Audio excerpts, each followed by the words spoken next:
welcome to this series of knowledge sharing program. This side Montu Verma and I am a procurement expert. Friends, first of all, thanks for being with us today. And I hope you all are safe and sound with your family members and with your colleagues and with your peers as well. Today, we are continuing our knowledge sharing journey together, and this is our 17th episode. Ladies and gentlemen, I am sure that you have experienced about RFI, RFQ, auction or negotiation in procurement domain. But now you may be thinking that what exactly procurement project management. जानना चाहूंगा आप लोग हमें किस city से और कहां से ज्वाइन कर रहे हैं, अपने नाम के साथ में प्लीज कमेंट बॉक्स में बताएं मुझे।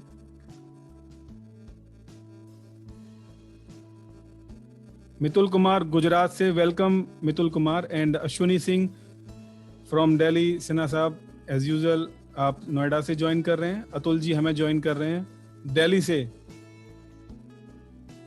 Welcome Atul ji and thanks for joining us. Gurgaon से कुलदीप ज्वाइन कर रहे हैं। प्रदीप फ्रॉम इंस्पा, okay. Vilop Sharma from Kolkata, Shweta from Gujarat. Welcome Vilop and Shweta for joining us, thank you so much. Divyesh join कर रहे हैं हमें पुणे से, दीपक फ्रॉम पुणे। तो काफी नए लोग ज्वाइन कर रहे हैं दोस्तों हमें आज, और मैं चाहूंगा कि आप इसी तरीके से हमारा उत्साहवर्धन करते रहें और हमें एक अच्छा सा फीडबैक हमारे सोशल मीडिया प्लेटफॉर्म पे, लिंक्डइन पे या फिर यूट्यूब पे हमें देते रहें। It will be really helpful for us friends to improve ourself. Samiullah from Noida, welcome Samiullah ji. And Hyderabad से भी लोग ज्वाइन कर रहे हैं हमें, okay okay. Before we really move forward to start this episode, I am very curious to know that from when you have joined our procurement wale community on WhatsApp or on social media, आपने कब से join किया हमें और कैसा experience है? एक छोटी सी लाइन या सेंटेंस आप चैट बॉक्स में लिख सकते हैं तो बहुत ही अच्छा होगा, हमें जानने में हमारी मदद करेगा, हम अपने आप को इम्प्रूव कर सकते हैं।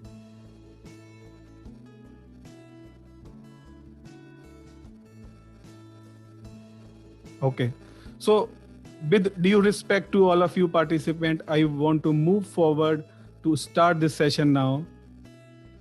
So what is exactly procurement project management?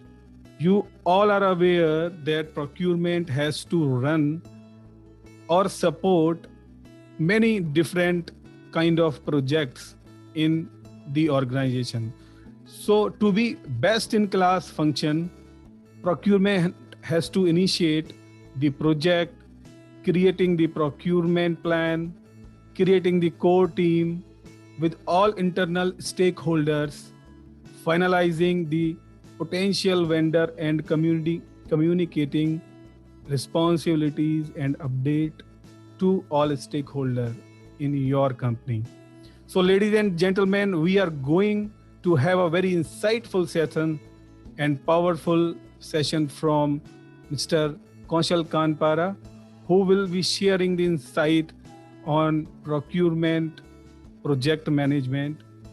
Hello Kaushal, and thanks for being with us today. Thank you very much Montu ji, thank you very much PW community, thank you very much each and every member of this group. So dear all participants, Kaushal Kanpara, who is having very strong background in strategic sourcing and procurement of raw material, and I am feeling very proud to say that Kaushal Kanpara is our procurement community member, and once again we want to warm welcome to Kaushal Kanpara. So Kaushal, can you please say about your introduction something, and how many of experience in procurement department you have in so far? Then we will love to listen your insight on procurement project management. Thank you. Over to you, Kaushal. Yeah, thank you very much, team. Thank you very much, each and every person of Procurement Valley Group. I'm Kaushal. I'm having total work experience of nearly 10 years, and so far I've been worked with a very renowned commercial vehicle manufacturing company of India, as well as a two-wheeler manufacturing company of India. I have been with the world leader of farm equipment manufacturing company of India, and recently, from last 4 months or so, I have been working with the one of the top.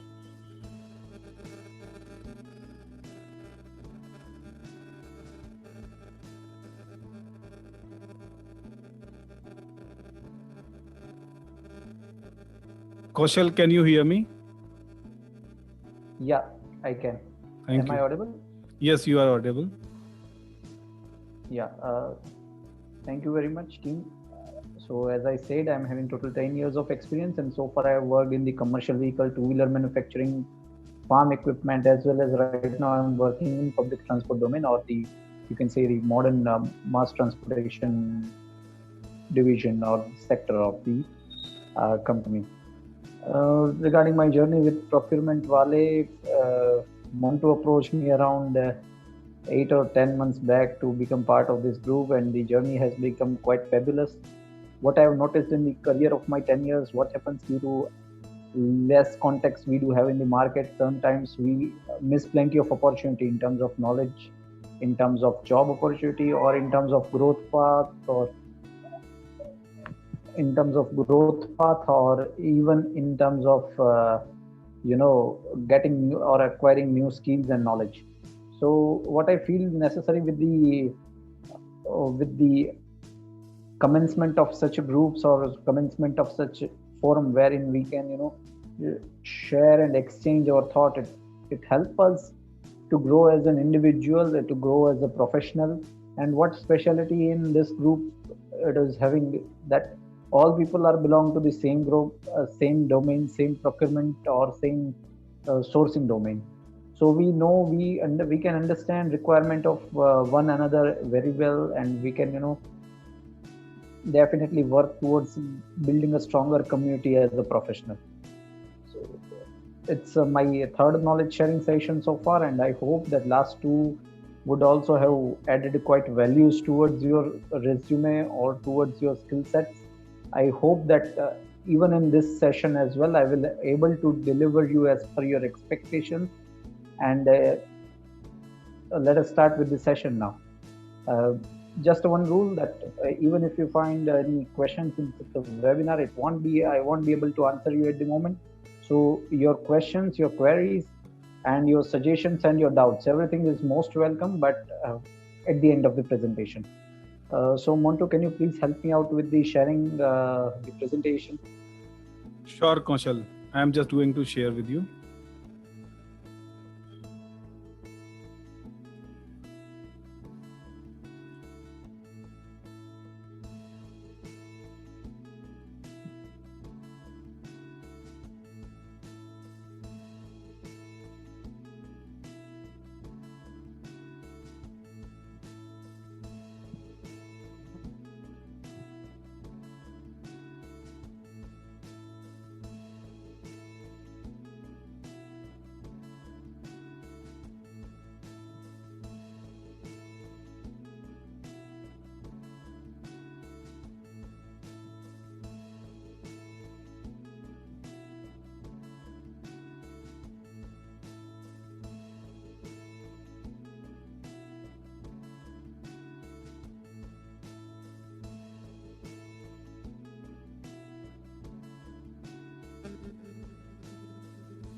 Is it okay, Kaushal, with you? Yes, it is perfect. Thank you. Please go ahead. Team, the subject for today is project procurement management, or the project management and procurement integration. What roles a procurement manager or a procurement engineer has to play in the execution of particular project. So it's all near and around the project management aspect of procurement. So going towards the next slide. what as I always suggest you that what you will be getting or outcome at the end of this session is what will be covered in this entire session will be procurement project, phases of project procurement, procurement contracting, make versus buy decisions, project procurement, irrespective of industrial background. That whatever the session has been made or whatever the session I've drafted will be irrespective of industrial background, be it whether we are from manufacturing industry, automobile industry, telecommunication industry, FMCG, or software. Wherever you are working as a procurement professional, the aspect of entire project management will be more or less similar. Yes, but what will not be covered in this session will be project phase. Like in this session, I may not be able to deliver you, or I may not be able to explain you what project management actual is. Like from very beginning to from the kickoff of the project to the end deliverables of the project. So entire project management aspect will be something which I won't be able to cover up or sum up in this small session. So this is the list for what will be covered and what will not be. So let us start again ahead, or let us move ahead with the further presentation. Next. Yeah. So first is the phases of project procurement management. What different phases procurement manager or procurement engineer has to follow for entire project. First is planning of procurement management. Second is conducting procurement or execution of the procurement. C is controlling, or I can say dominating procurement or taking lead of the procurement activities.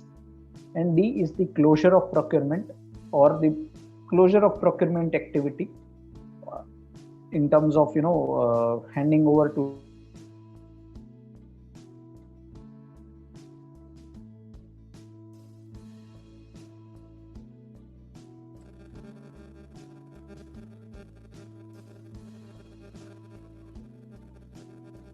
Yes, sorry, it was Kaushal. minor. Yeah. Yes. So these are the basically 4 phases of procurement project management, from planning to conducting to controlling, and for the last towards the closure. Request more to we can move to the next, please. Sure. Yeah. So first phase is the planning of procurement management. Now, planning part is once the project manager decides certain things or decides to execute project in a particular manner or in the particular phase in terms of timelines and different deliverables. The role of procurement manager starts over there. So it starts with the identifying needs of the project purchasing requirement or the project outsourcing requirement. Where as a procurement manager or project procurement professional, we do purchasing as well as outsourcing activities. So our role starts from the identification of the requirement or identification of requirement from project management, as well as it is a joint discussion between the project management team and the procurement management team. So for identification or to derive such lists, this is the planning phase. For identification or to derive such list, we have lots and lots of tools such as make versus buy decision. Even if it is in terms of finance, it is called value invested versus value gained. That what amount of investment you need to do and what amount of gain or values you are getting at the end. I will explain you make versus buy decision scenario in detail with a certain examples and certain numbers, so that you can imagine that what kind of decisions senior management or the leadership team takes before coming to the any conclusion that whether these things or this services needs to be purchased out from the outsource agency or it should be developed or pursued within the organization.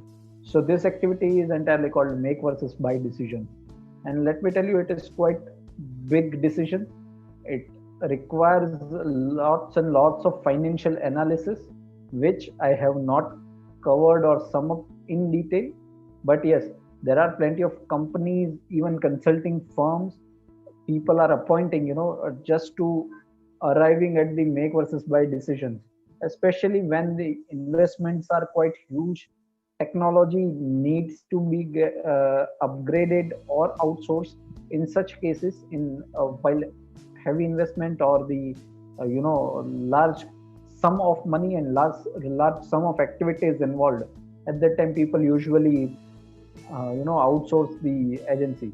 Just to add you, companies like Tata Technologies, TCS, these all are consulting firms which exclusively helps the major automobile player or major manufacturing players, just to identify or just to help them in taking make versus buy decisions.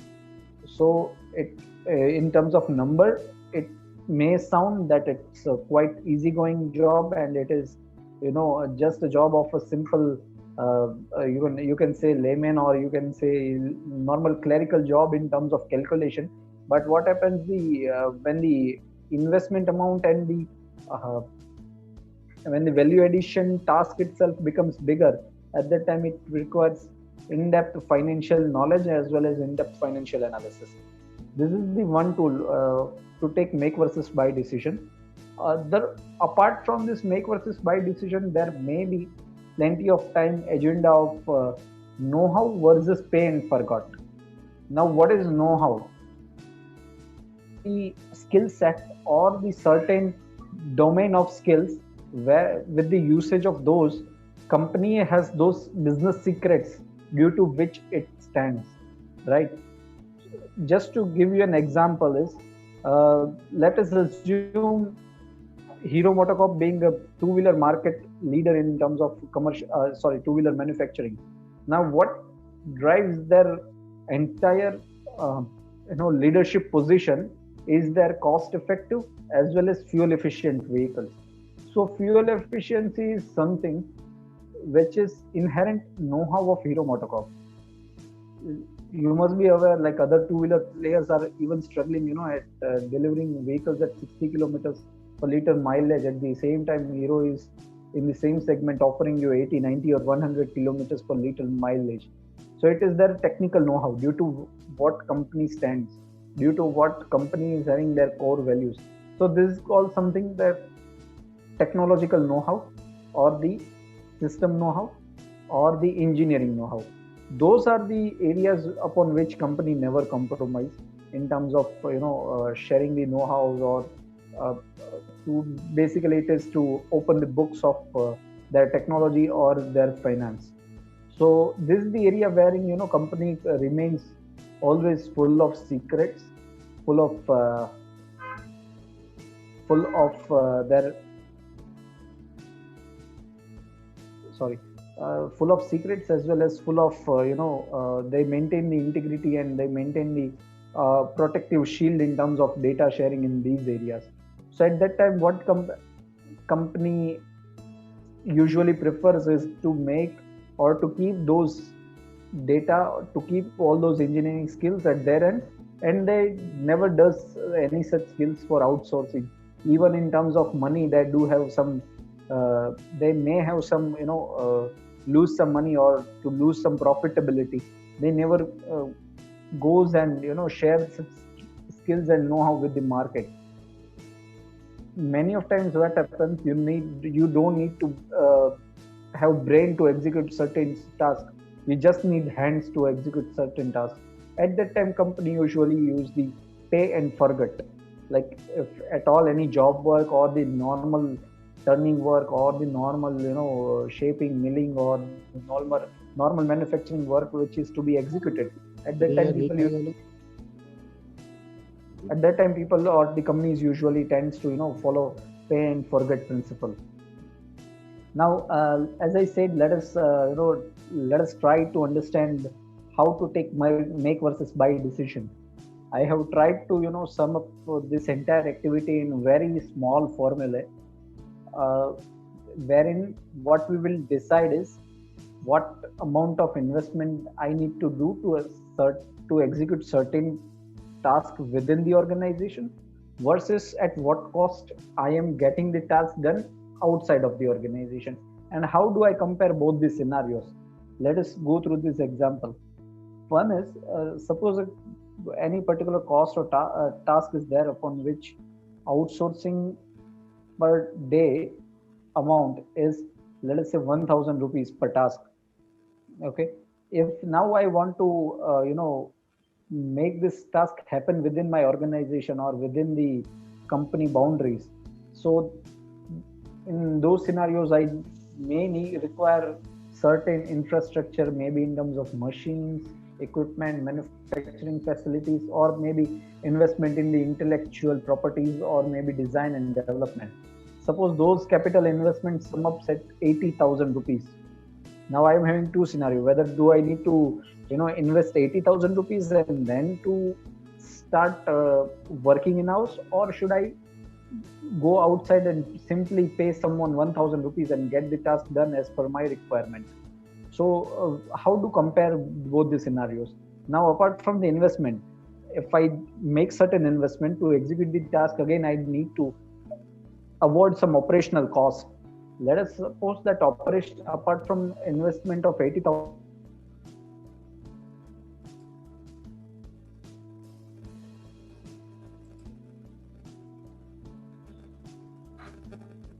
Hello, Kaushal. Am I audible to you? I think there is some network yeah, problem. am I audible? Yes, you are audible. Thank you. Yeah. Sorry, it's somewhat minor interruption towards my end in the network. So yes, apart from this 80,000 rupees of capital investment, what I need to have is daily operational cost. Let us say it is sum of daily operational cost of 600 rupees. Now, at the one end, what I need to invest is 600 rupees daily plus capital investment of 80,000 rupees. And at the other end, what I have to do is per day we need to pay 1000 rupees. So the delta of investment is 400 rupees per day. Correct. If I get the task outside and if I do the task inside, what I save in terms of only operational cost, that is 400 rupees per day.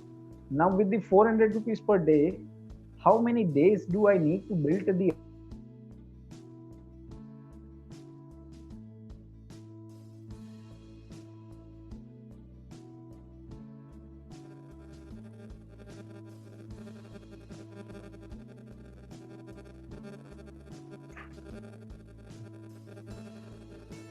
Hello? Ji Kaushal, please. Yes.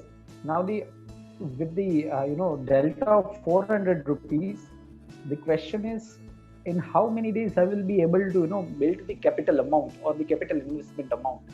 So with this calculation, if I save, or if I save delta investment of 400 rupees per day, I need at least 200 days to reach at the capital investment of 80,000 rupees.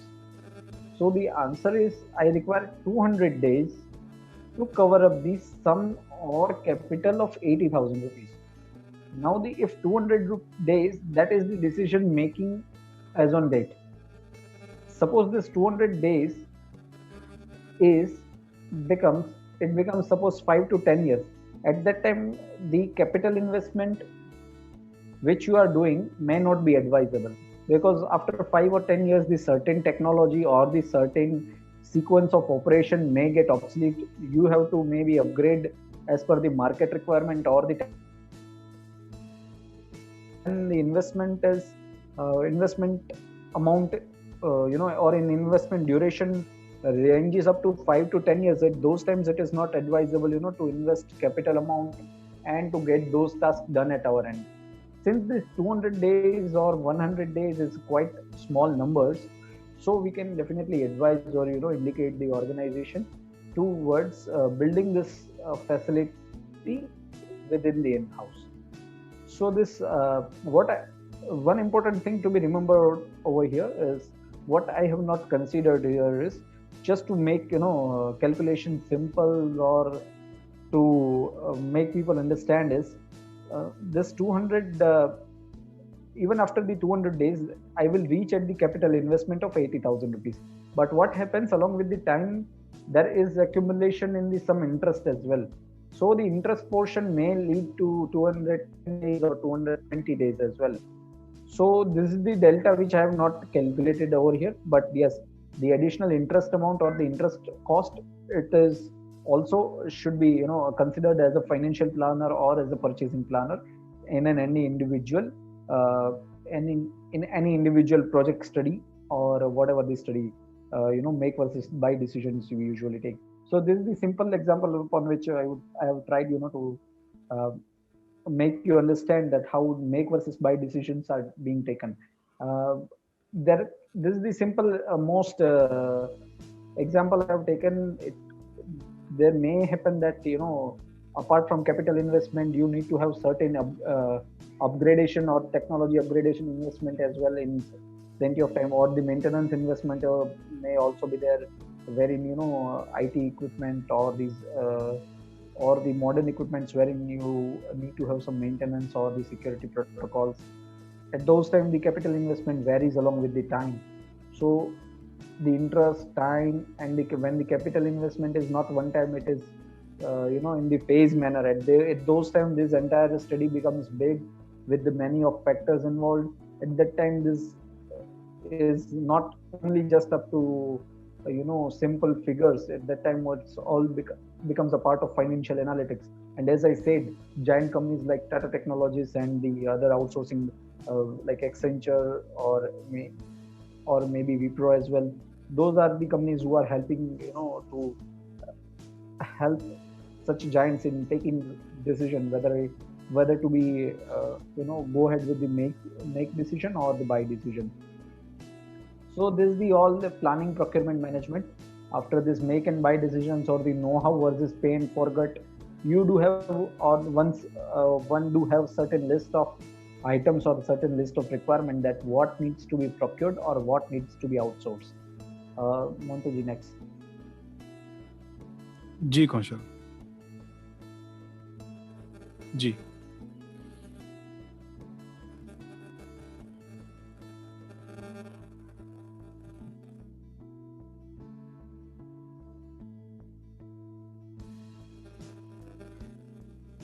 Ji Kaushal, is it visible to you? Yeah, now it is. Now, second most important part is conducting or executing the procurement. What happens is, apart from taking make versus buy decisions, there are certain overlapping variants or overlapping line items wherein half portion or half work or half task yet to be made in house, or half task or half portion yet to be outsourced. At those time, in these such an overlapping boundaries, the important task again becomes this scope of work definition. So the scope of work decisions. Apart from it, after getting finalized scope of work or the list of requirement, we get proposal from the potential suppliers, and after obtaining certain proposals, we move towards award contracting based on cost, quality, delivery, development, management. What all are the aspects? What all are the aspects as per the organizational requirement? Based upon such requirements, we award a business or we award a contract to one particular supplier, or maybe two or multiple suppliers. Correct. So move towards the contract part. There are certain types of contract wherein it can be lump sum amount contract that XYZ task is to be executed at sigma, delta, or beta amount. So this is called the lump sum amount contract or the just amount contract. Amount versus task to be done. Second type is cost reimbursable contract. So this cost reimbursable contract is a contract which is related with the cost linked to the different performing parameters, or the performing parameters linked to the different costs. I will explain you in this detail about what cost reimbursable contract actually is and how many other parameters or the other types or other variants are associated with it. This is the second type. Third type is time contract and material contract, like in X amount of time, Y amount of material to be delivered. So those are called time versus material contract. fourth, usually, which we use in the manufacturing industry or automobile industry, or MRO, like maintenance, repairs, and others function, that is unit price contract. XYZ things, XYZ units, and XYZ prices. Unit is defined, price is defined, and unit is having certain definition in terms of drawings and scope of requirement. Fifth is combination of multiple conditions. It is not necessary that any contract can be either of these four types. May happen that any contract will be having all four conditions. May contract happen that it may have any two out of these four conditions, or any three conditions out of these four conditions. Okay, so there can be the contract out of these five kinds of proposal. Moving towards the next, I will try to explain you cost reimbursable contract in the different terminologies. Now again, cost reimbursable contract do have certain 5 or 6 conditions, wherein different conditions are there in cost reimbursable contracts, or different certain terms and conditions are there. First type is FFP, that is firm fixed price. Firm fixed price is task versus price. It is fixed. There is no conditions attached with the task, as well as no condition attached with the price in terms of cost or anything else. Second is FPI, fixed price incentive. Like vendor will be getting a particular fixed price for particular task. Apart from it, there will be certain incentive as well. Now this incentive can be linked with the cost saving he is awarding, or the better timeline he is awarding to you as an end customer, or it can be in terms of cost or as well as timeline. So this is the FPI. So FFP is usually not linked with the timeline. It is not linked with the cost saving. Now you add one more parameter, one more efficiency parameter to measure the efficiency of any supplier or service provider, that is called fixed price incentive. Now again, in the depth of FPI, you may have certain more conditions, such as CPAF. CPAF is cost plus award fee. So you will be paying certain cost, or apart from it, there will be a lump sum award fee. Like what in normal supply chain, what we used to, suppose you are sitting in the area of NCR, and one truck, which is one material truck full loaded of your material, which is in urgent requirement, since from last 3 months there has been no container for this particular commodity coming from China, and one supplier is sitting out there in Pune and making for you this particular commodity. And suppose your truck is coming from Pune to NCR, usually it takes 16 hours to reach over there with 2 drivers. Now since you are under pressure in NCR and your boss is asking you to get it delivered in the 12 hours, at that time what you do, you ask the driver ki bhai sahab 12 ghante mein pahuncha do, I will give you 1000 rupees after reaching to NCR. We usually do it, right? So this is the cost plus award fee. Cost is what he is going to get as a part of the task done, and award fee is what he to perform something out of the boundary, what additional award your supplier gets, that is CPAF. Third one is CPIF, cost plus incentive fee. Again, there is fixed cost plus incentive associated with this. This is called cost plus incentive fee. Now there are two terminologies, that is FPI and CPIF. In FPI you do have fixed prices, and here you do have fixed cost. Now there is certain difference between price and cost. Price is, FPI is usually used wherein you do have a certain certain contracts such as AMC, or some data service providing, or some cyber security services, wherein you don't know-how, you don't have know-how of that particular product or service. That particular product or service is something like black box for you. At that time you do have fixed price for those services. So all such contracts falls under FPI, fixed price incentive, wherein in certain cases the product or services is not a black box for you. You know what does it mean, what, like wherein you are giving something to build BPT, build to print, in such kind of transactions you award this contract fee. When you don't go with the price, you go with the cost. Price is something what supplier asks for the services which you don't really know that how much does it cost. So those are the gray areas. That is called FPI, fixed price incentive, and here it is cost plus incentive fee. Now, again, Kaushal ji, another variant is CPFF, cost plus fixed fee. Yes. Yes, तो अभी हम FPI पे चल रहे हैं, right? मैं जानना चाहूंगा, so basically I am going through all this all terminology first time I am going through. ये सारी टर्मिनोलॉजी क्या इंपोर्ट बाइंग के लिए एप्लीकेबल होती हैं और ये लोकल बाइंग के लिए भी एप्लीकेबल होती हैं? नहीं, ये it is Montu ji, it has nothing to do with the freight terminology or the freight which we are discussing, whether it's in local or imports. These are the general contract conditions. It can be in the material contract, it can be in the service contract, it can be in the import, it can be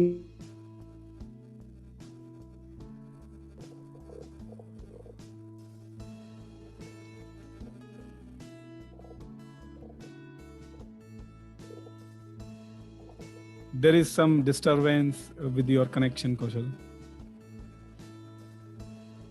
Am I audible to you? I think he has lost. I think he has dropped out. No problem. He's joining am I us audible back. now, Montu ji? Yes, you are audible. तो कौशल जी, ये सारी terminology आपने बताई अभी तक, and really I am going through all of this terminology first time, and I am very thankful to you to share this all terminology and very insightful knowledge with us. So let us move forward now. Thank you.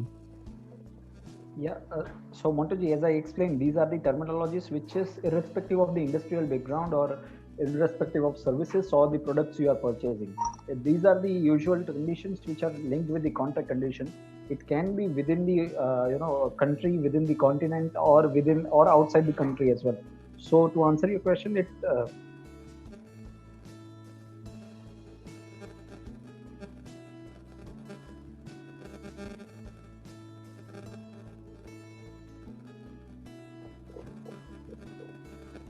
Ji Kaushal.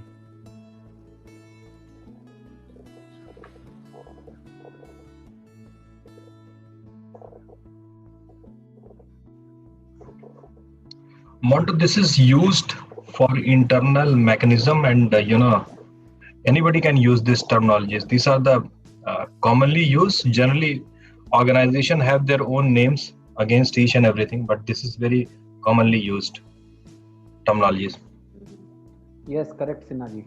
Very correct. Next is cost plus fixed fee. Again, cost is involved, plus you will be awarding fixed fee as well, right? And the last is CPPC, that is cost plus percentage of cost. It is again when the cost is involved with the particular task or the particular delivery of components or particular delivery of goods against percentage of cost. Like wherever he's making you advantage, those are the profits or those are the benefits he has again shared with your customer as well. So from top to bottom, whenever you are moving towards the bottom side, this in the bottom range of the conditions, there is less risk for supplier, and when you go towards the top area, those are the lesser risk for buyers. Like FFP is fixed price.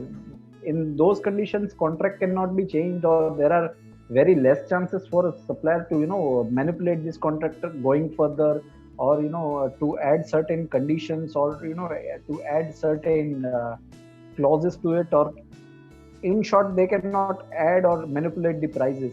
Wherein while moving towards the downside, supplier may have some opportunities or some chances or some leverage to play upon their domain and target their customer to get maximum profit. So yes, as in when you are purchaser or you are contractor, you should always try in keeping or signing of the contract in initial 2 or 3 conditions. But yes, what happens in plenty of times due to certain complexity involved in the contractual requirement, we may have to move towards the downside such as CPFF and CPPC times of cost reimbursable contract as well. So this is what all about was cost reimbursable contracts. Let us move towards the next slide.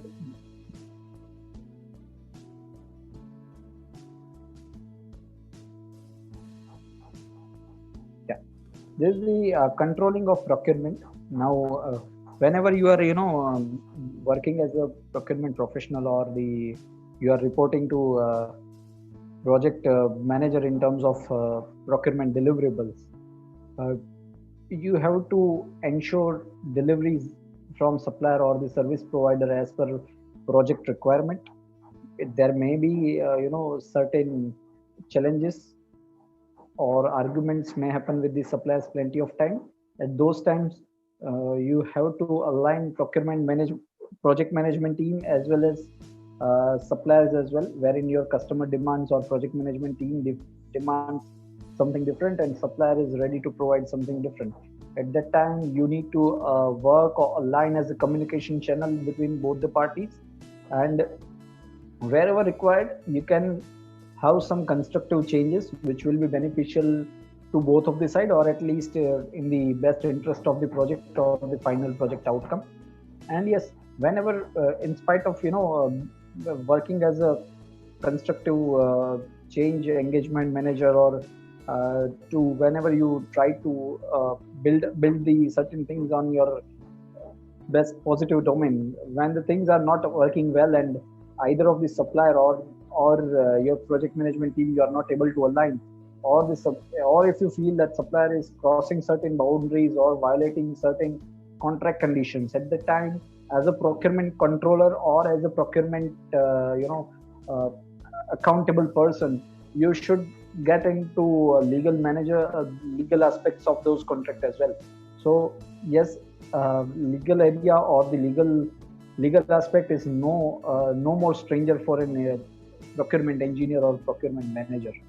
So legal aspect, we should try that it must not be used or it should be least used in the procurement management, project management life cycle. But wherever it is required, if you feel so that the gaps are so huge which cannot be bridged, what usually happens in terms of joint venture conditions or technology transfer contract, those are the contracts especially linked with the lots and lots of complexity and many possibilities. At that time, usually those such contracts plenty of time goes into legal aspects or the legal areas, wherein we as a project man or we as a procurement manager, we need to align in the legal aspects of those contracts as well. So moving towards the next slide, the last and final phase of procurement activities, that is closure of procurement. Now you have finalized the list of requirement, you have sourced certain lists, you have made contracts, you have aligned your suppliers to work as per the contract conditions, and once the deliverables are available at your end or at the your customers end, at that time the time comes for the closure of procurement activity. So whenever you hand over a certain task or certain services towards your end customer or the internal customer, you need to have a resolution towards the open item. You usually do handover of assets or services to the project management team or your customer team. Internal organizations do have certain handover formats for handing over this task or item from supplier to internal customer. There may be procurement audits or maybe some procurement challenges the way we executed all the previous three phases. So for those procurement audits, you have to maintain certain records in the management system, or maintain list of events or the sequential list of events, that in what particular event what went right and what went wrong and why we are standing over here. So these will be beneficial to you or the next upcoming team to down the line 2 years, 5 years or 7 years back, whenever they are facing any procurement audit or project audit. And of course, whenever some things goes right and some things goes wrong, it is usually Japanese practice which they always follow, that at the end of the day or at the end of the project, whatever the things went well and whatever the things didn't went well, they do record and they do list out of those certain things, and they add into their lesson learned diaries or the data bank, that this is the mistake which is not to be repeated in the next project or next contract. So this is how they are trying to learn and trying to develop their skills and trying to have additional data bank on the upcoming life journey of any project or any company. So yes, these were the 4 phases of procurement management linked with the project management. So this was the session team for today, knowledge sharing. I hope I will be able to answer you, or I will be able to satisfy you in terms of what you were looking from the session. So thank you. You may unmute the mic, and over to you, team, now.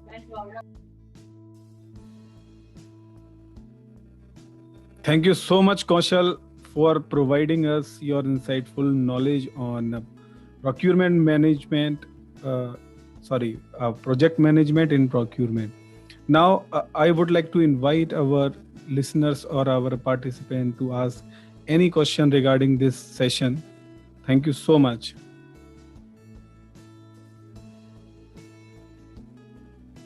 Sir, please explain again what is the difference between price and cost.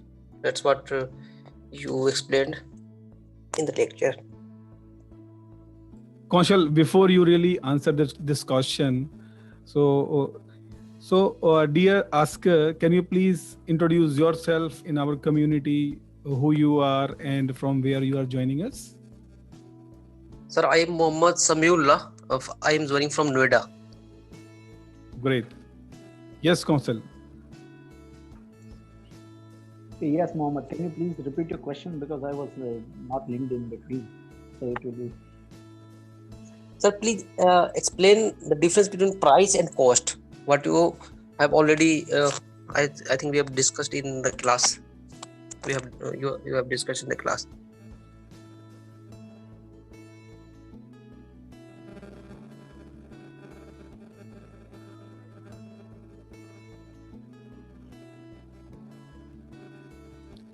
Hello, Kaushal. We are audible to you.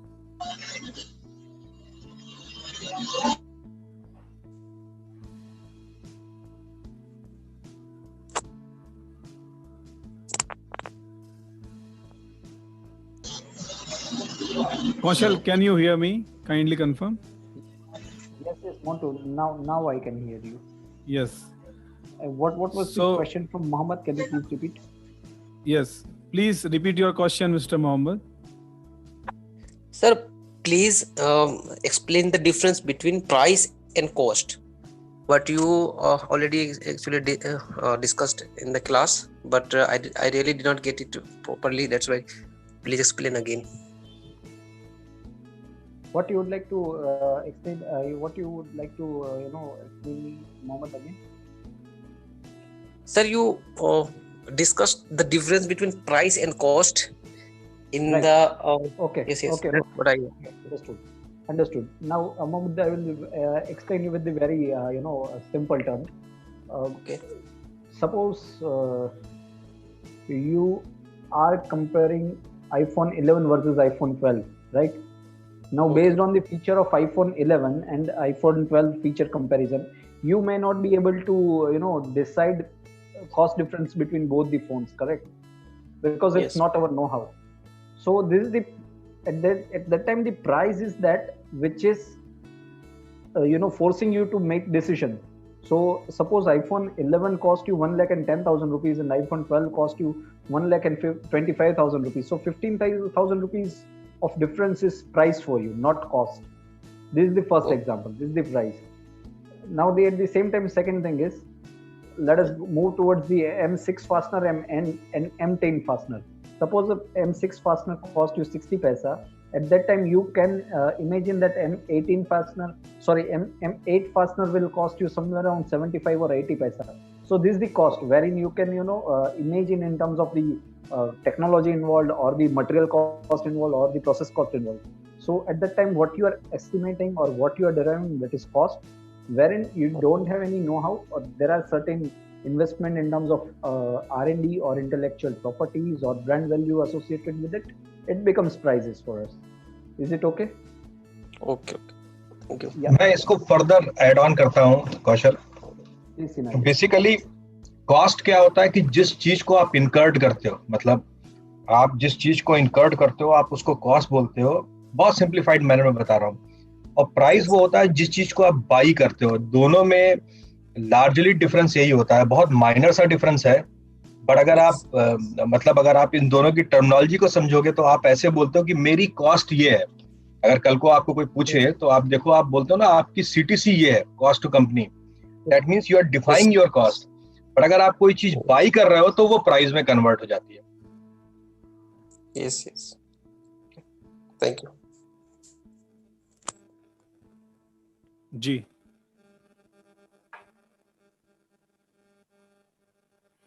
Okay, Kaushal, I would like to ask you one question. Would you like to share any case study wherein your company had to go into legal and sue your supplier, and how you fixed it? So share with any case study. See, actually, I won't name my employer or supplier, but what happened in one of the cases in my initial career days, a particular supplier, he was financially, we had awarded him some development or NRC cost, means non-recoverable expenses cost, NRE cost. But after taking those costs, the supplier was not able to, deliver particular task or particular product. We had chased them a lot. We had sequential follow-up visits as well as follow-up calls. But the product itself was quite complex that he was not able to deliver within the time. And as soon as we moved towards legal, we came into notice that supplier already was running in the quite financial trouble, and he went towards bankrupt. The bankruptcy code was not there in those days. I'm talking about before 2015. So the entire case or entire project became quite gray in those areas. There was no fruitful outcome, neither from our side or from supplier side. But yes, this is something which I noticed in my small career. Apart from it, I never went to those legal aspects or legal boundaries of any contract violation or contract conditions violation. But usually it doesn't happen with the registered supplier. There are chances to happen such things where the supplier is new, you are entering, your organization is entering into new business, you don't have any idea of what kinds of supplier are there. Or maybe in certain greenfield projects wherein you need certain kind of services or certain kind of products just once in a lifetime. At those times, certain chances are there of getting, touch the legal boundaries. Otherwise, I think the world is fair enough, in cracking these business deals. Yeah, and wherein there is some technology transfer or the joint venture agreement or the handover, takeover or company mergers are happening. Those are the areas wherein legal boundaries touches the aspect. Yes, one most important thing is, again, wherein your company or your competitor are trying, to dominate each other's market through the patents or violation of patents. Those are the areas wherein usually an engineer or a project manager or a purchase manager gets into those legal aspects. Otherwise, in day-to-day life, I will say 95-98% of the business scenario, we never usually get into those legal aspects at our level, at least up to middle management. Fantastic, Kaushal.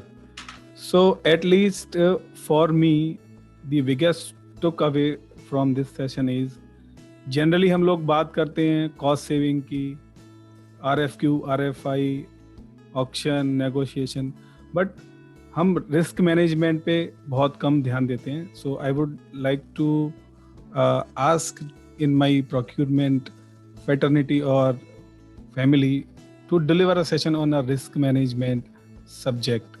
Thank you Kaushal for your insightful knowledge. कोई और question पूछना चाहता है यहाँ से हमारी community से, please move forward.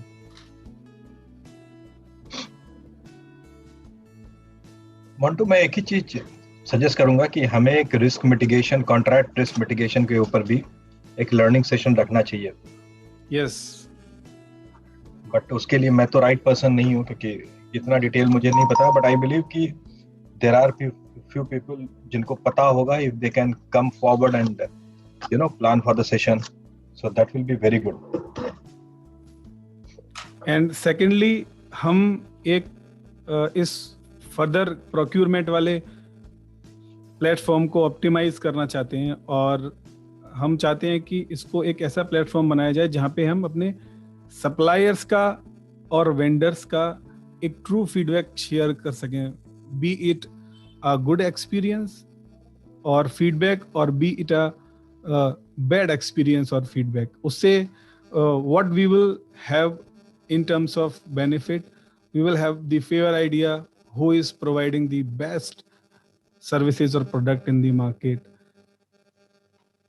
सबके लिए बहुत अच्छी प्लेटफॉर्म बनने वाली है ये प्रोक्यूरमेंट फ्रेटर्निटी और प्रोक्यूरमेंट वाले platform.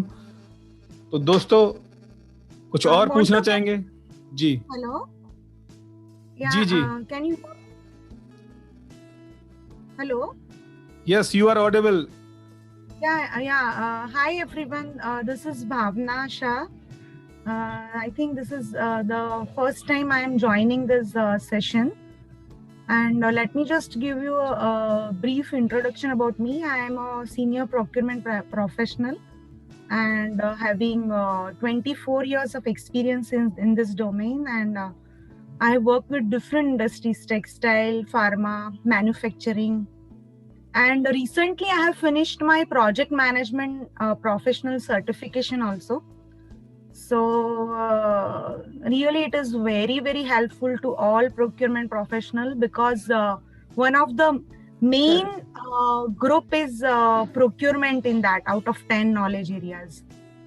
So it was really very good to go for it. And thanks Montu to just have this wonderful gathering of all procurement professionals, because in day-to-day life many times we face many issues and challenges and we get stuck up. So this is the best platform to share our knowledge and get feedback and resolutions also. And Kaushal, really this was a very good session.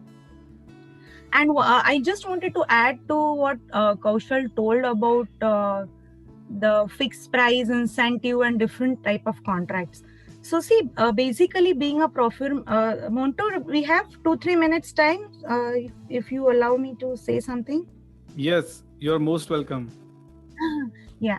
So he briefed us about all the different type of contracts, right? So basically being a procurement professional, what is our main motto and intention is to have a win-win contract. I think in last session, Sinaji also had told about this, right? Always it has to be win-win. Now, we have to look at the type of procurement, type of goods or services we want to go for. Like what is the risk involved in it? What is the type of product? Many a times what happens that the cost of raw material goes on changing. Today it is X, tomorrow because of inflation or because of different, extra commercial aspects and challenges and market, the price of raw material goes on changing. So depending on that, we have to select the type of contract. And also whenever we are signing a big long-term contract, it is always advisable to sign a long-term contract, because it has add-on benefits, long-term benefits. We can ask for more cost reduction, since the seller is having assured business for a longer duration. So it is very important to know all these types. For example, I'll give you one example. when I was working with one of the multinational, I had to sign a loading unloading contract. So that's we had a preferred supplier list. It is always there with good companies, and if it is not there, you can also, being a procurement specialist, you can start initiating that. We have got our preferred list of suppliers, and also source selection criteria has to be determined. That, for example, if it is a loading unloading contract, what are the major things which have to be ensured when procurement is done, when services are delivered? For example, safety is the major thing, right? If a loading unloading contractor, if he lifts the machine finished good, and if his team is not capable of lifting it, they don't have a proper skill set, then there are chances that that machine will fall, and of course there will be a damage which a company cannot recover, because it's in crores. It might be in double digit, 3 digit, we don't know about it. So while signing the contract, all those risks and parameters have to be determined, and we can also put percentages against the attainment. For example, if I'm signing a contract, face to face, we sat with the vendor and service provider. We told that, see, the major criteria is safety. So from 100% of invoice value, we will consider 2% for this safety. This percentage we might vary depending on requirements. 2% for safety, for quality, for time. We can set those percentages and tell him clearly. Also, it has to be a part of written contract. We should try to convince him logically that, hey, if you fail to deliver this, deductions will be made from 100% invoice.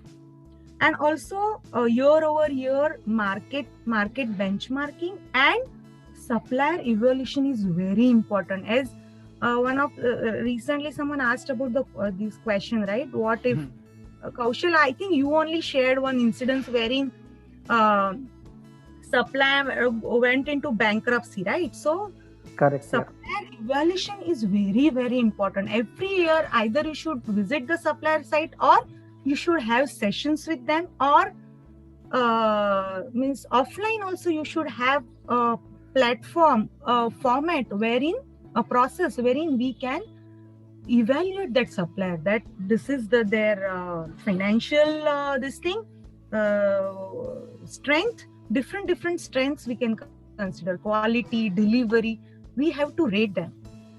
So this is a procurement is like a sea, right? We have to deep dive into it, and we can get different gems. So that's what I just wanted to share this. Great. Bhavna ji, कहाँ से join कर रही हैं आप हमें? Ahmedabad. Yeah. So, madam, we feel really motivated when such you kind of procurement professionals join us, and I would like to invite you to deliver your insight or experience on a procurement topic which is as per your interest. So I will connect you post this session. If you can share your contact number directly to me. Yeah, sure. Thank you once again. Very good initiative. Keep it up, Montu. Thank you so much. Yeah. मैं यही कहना चाहूंगा आप सब participants को, आपकी ये advice और फीडबैक हमें इतना मोटिवेट करती है कि हम नेक्स्ट टू लेवल जाने के लिए सोचते हैं और बेस्ट इन क्लास एक नॉलेज शेयरिंग प्लेटफॉर्म बनाना चाहते हैं. And apart from best in class knowledge sharing platform, secondly job sharing और जॉब अपॉर्चुनिटी शेयरिंग प्लेटफॉर्म भी हम इस प्रोक्यूरमेंट वाले कम्युनिटी को बनाना चाहते हैं. And third one is best class vendor और सप्लायर प्रोवाइडिंग प्लेटफॉर्म. हमारे ग्रुप में काफ़ी लोग इन चीज़ों पे फोकस करते हैं और दिस इज दी प्राइमरी और basic requirement for our procurement community.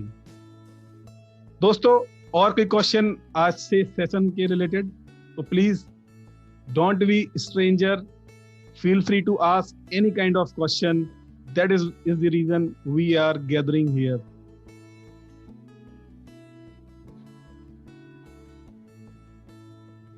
और इतनी सारी मेहनत करते हैं लोग, हम सब लोग आपस में मेहनत करते हैं, अपना टाइम इन्वेस्ट करते हैं।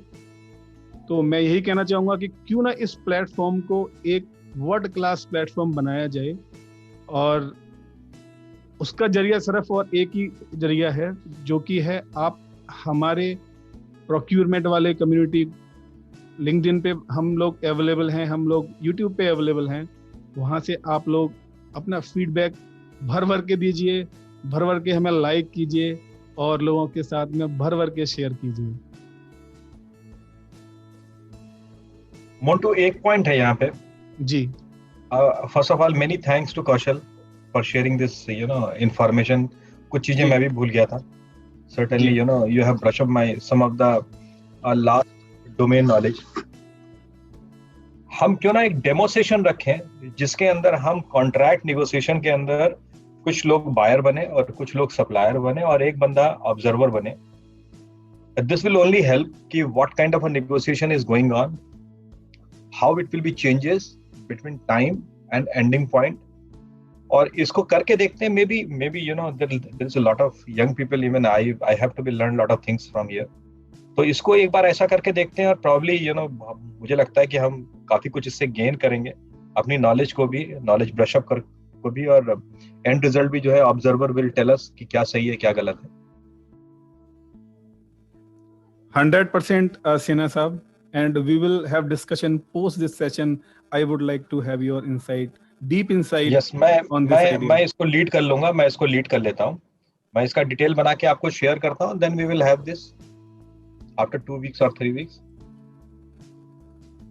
Fantastic, Sinha Saab and Kaushal and Bhavna madam.